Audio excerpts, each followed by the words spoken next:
Boa tarde, minha Paraíba. É quinta-feira, dia 23 de novembro de 2023. Estamos ao vivo, começando aí mais uma edição do seu Rede Verdade, para você que acompanha todos os dias aqui a programação da sua TV Arapuã. Muito obrigado sempre pelo carinho da sua audiência, da sua escolha aqui de acompanhar todo o nosso conteúdo, toda a nossa programação. No Rede Verdade hoje você acompanha uma conversa minha com o promotor de justiça, ele que é coordenador do Centro de Apoio Operacional às Promotorias do Patrimônio Público aqui na Paraíba. Eu estou falando do jovem promotor de justiça Davi Lopes, está aqui conosco, ele que está ali assinando ali alguns procedimentos em relação à atuação do Ministério Público nessa área, mas principalmente conduzindo e organizando uma corrida ali em registro no dia para o dia de combate à corrupção. É uma grande corrida ali em João Pessoa, um chamamento para toda a sociedade nesse momento. Doutor Davi, muito boa tarde, seja muito bem-vindo aqui ao Rede Verdade. Boa tarde, Luiz. Boa tarde a toda a audiência do Rede Verdade e da TV Arapuã. Estamos à disposição. Bom, vamos falar logo da corrida que você está fazendo um chamamento, a corrida contra a corrupção. Enfim, por que é que ela tem, qual é o propósito, né, de um evento como esse para a sociedade? Luiz, o dia 9 de dezembro é o Dia Internacional do Combate à Corrupção. É uma data instituída pela Organização das Nações Unidas. E essa corrida foi a forma que nós achamos, lá do FOP, que é o Fórum Paraibano de Combate à Corrupção, de mobilizar a sociedade, de trazer essa temática à tona e de tentar promover saúde e bem-estar junto com a sociedade, com os representantes das instituições e conscientizar a população de que nós não podemos esquecer o combate à corrupção. Não podemos retirar essa pauta do nosso cotidiano, ela é importantíssima. Até então, do ponto de vista para a sociedade não relativizar alguns atos de corrupção e, ao mesmo tempo, ser também agente de contribuição aos órgãos de controle. Exatamente, Luiz. O que nós percebemos, e aqui eu não quero entrar em discussões políticas de lado, de direita, de esquerda, de centro, é que nos últimos anos, eu diria de 2014 até aqui, a última década, inclusive já passou por governo de todos os espectros ideológicos, nós tivemos muitos reveses no combate à corrupção. São leis extremamente desfavoráveis. Nós tivemos uma desfiguração da lei de improbidade administrativa. Nós tivemos recentemente o pacote anticrime, que é de 2019, diga-se de passagem, que também praticamente aniquilou a colaboração premiada.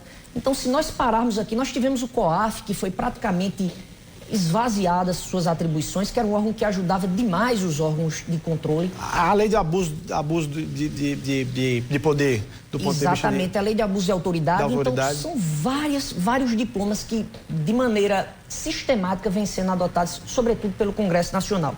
E o que eu percebo é que a população, de uma maneira geral, parou, assim, de se atentar diretamente a esse tema.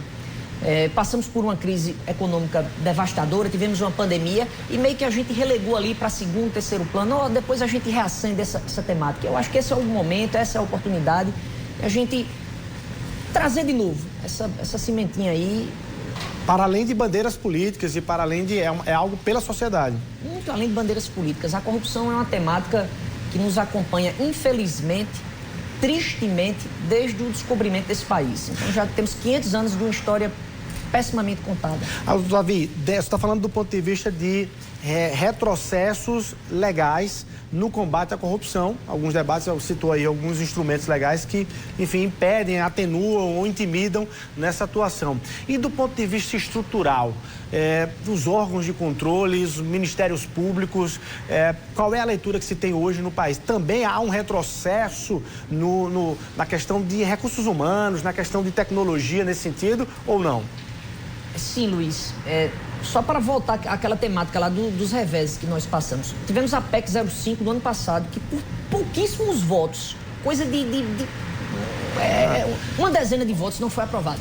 Essa PEC praticamente ia aniquilar o Ministério Público, porque nós ia ter a possibilidade de um corregedor, a pessoa que fiscalizar a atuação dos promotores de justiça, procuradores da República, uma pessoa estranha do Ministério Público, que podia ser um indicado do Congresso Nacional.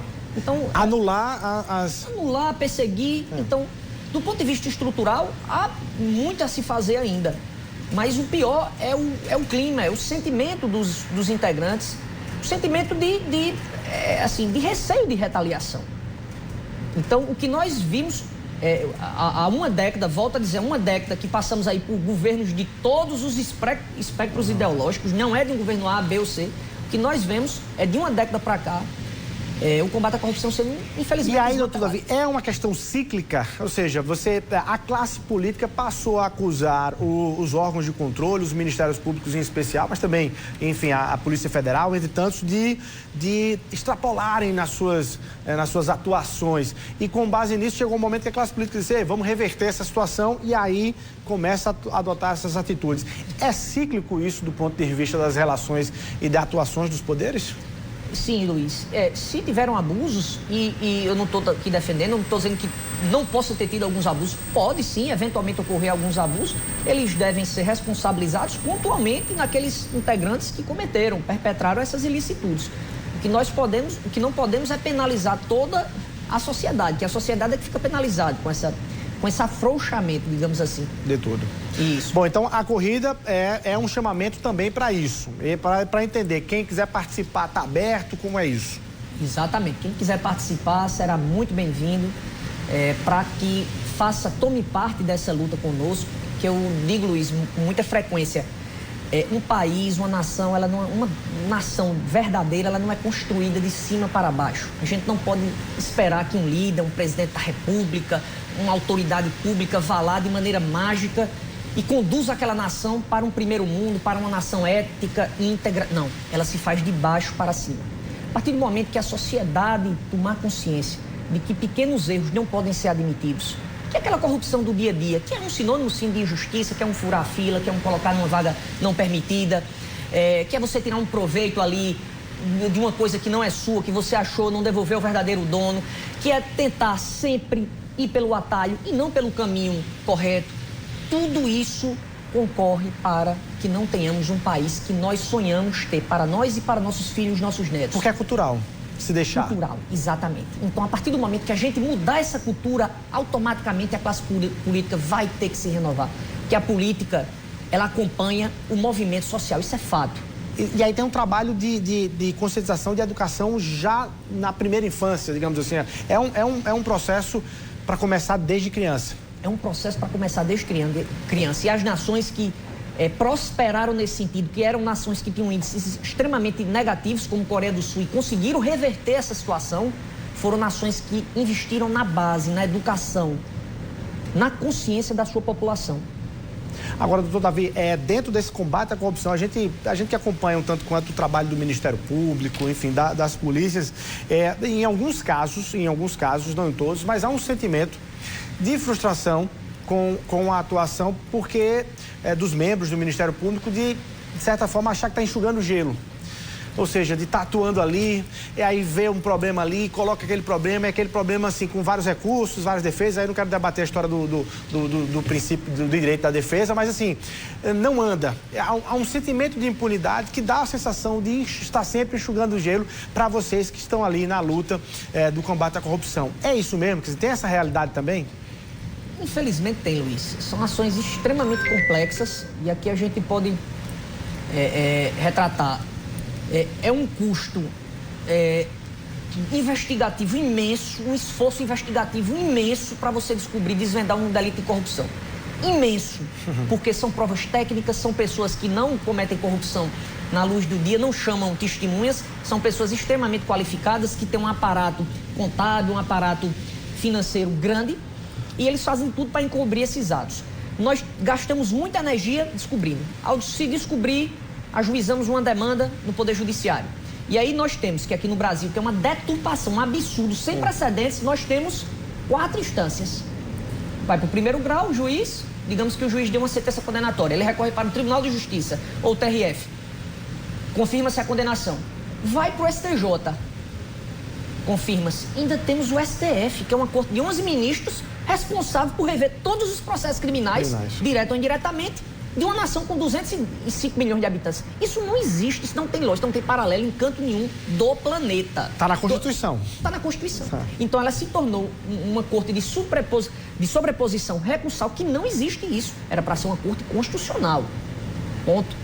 Mas ela revê, sobretudo, das pessoas envolvidas em escândalos de corrupção que tem muito dinheiro para contratar os melhores advogados, as melhores bancas, perícias contábeis, para poder contradizer a investigação do Ministério Público e levar essas demandas para as cortes mais superiores. Mas todos esses obstáculos não podem fazer com que o Ministério Público e os órgãos parem e paralisem diante dessa necessidade de fazer o combate, né? Jamais, jamais. A gente tem que se reinventar. E aí, a cada dificuldade oposta, a gente tem que ultrapassar esse obstáculo e convocar a sociedade, como nós estamos fazendo essa corrida, para fazer parte também dessa luta. Não achar que todo o problema do Brasil vai ser resolvido, a gente pode delegar para uma autoridade, para um promotor, para um juiz, não, já está na mão de fulano, deixa que ele resolve, não vou fazer nada, vou ficar aqui em cima do muro. Não, é hora de mostrar sua resignação, sua indignação com esse estado de coisas e lutar junto conosco. Bom demais. E é pensando nisso que você fez ali alguns procedimentos já à frente do Centro de Apoio Operacional das Promotorias de Patrimônio Público. Uma delas, que teve destaque, foi a solicitação de redução do número de vereadores em algumas câmaras de municípios aqui da Paraíba. O censo apontou redução da população, automaticamente as câmaras que são compostas com base na quantidade populacional deveriam reduzir. Já reduziram, doutor Davi? Não, Luiz, a nossa recomendação foi para que no ano vindouro, que é o ano de eleição das eleições municipais, exatamente, na próxima eleição, eles promovam essas correções, essas alterações. Esses 7 municípios reduziram o número de habitantes, saíram de uma faixa que era de 15 mil acima, que dava 11 vereadores, para 15 mil abaixo, então com 14 mil, outros com 13, e aí eles perdem 2 cadeiras. É um cálculo extremamente objetivo, e o que o Ministério Público fez foi já orientar, precavê-los de que tem que efetuar essas alterações em seus diplomas, em suas leis internas, para se adequar aos novos limites, evitando alguma divergência ali entre o TRE e a lei municipal, organizando, digamos assim. Tem economia para os cofres públicos municipais, para os prefeitos que estão chorando e reclamando falta de recursos, FPM, essa coisa toda? Sem dúvida.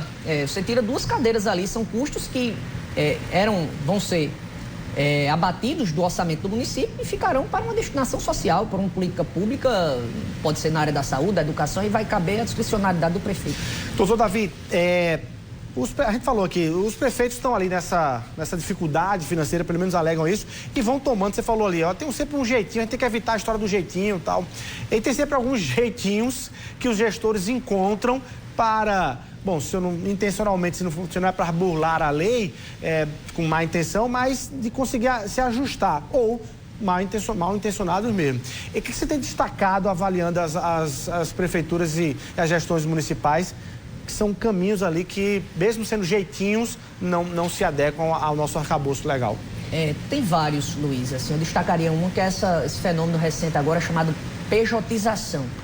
Pejotização é a contratação de pessoas físicas, prestadores de serviço, por meio de uma pessoa jurídica. Aquela pessoa cria um CNPJ apenas com o objetivo de ser contratado pelo município.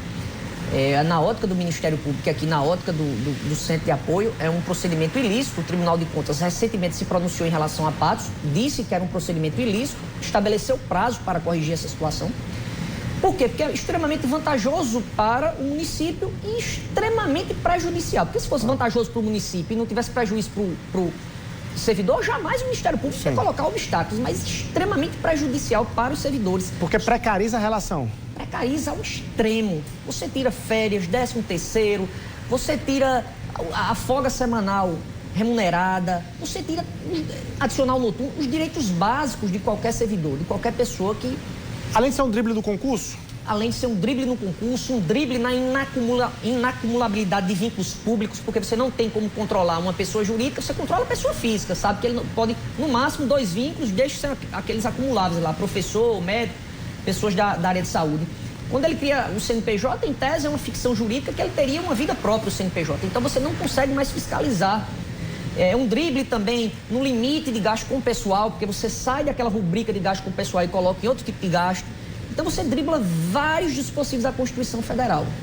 E aí, enfim, a população que estiver acompanhando esse tipo de coisa em município pode denunciar o Ministério Público. Com certeza, nós temos um canal de comunicação direto com a sociedade, na ouvidoria, no site do Ministério Público, www.mppb.mp.br. E é um canal aberto de comunicação. Toda promotoria tem um celular funcional lá à disposição também. Toda promotoria vai ter um servidor lá disposto a lhe atender para você apresentar sua demanda. E pode ter certeza, Luiz, a gente vai processar investigar, processar no sentido de processar aquela denúncia. E, eventualmente, se constatar que há uma ilicitude, tomar as providências. Bom demais. Vamos rapidinho para o intervalo comercial. Na volta, você faz o chamamento de data, horário, local, como faz para participar, se tem camisa e tudo da corrida, certo? Da corrida no dia 9, não é isso? De dezembro, corrida contra a corrupção aqui em João Pessoa. É um minutinho só e a gente volta aqui no Rede Verdade.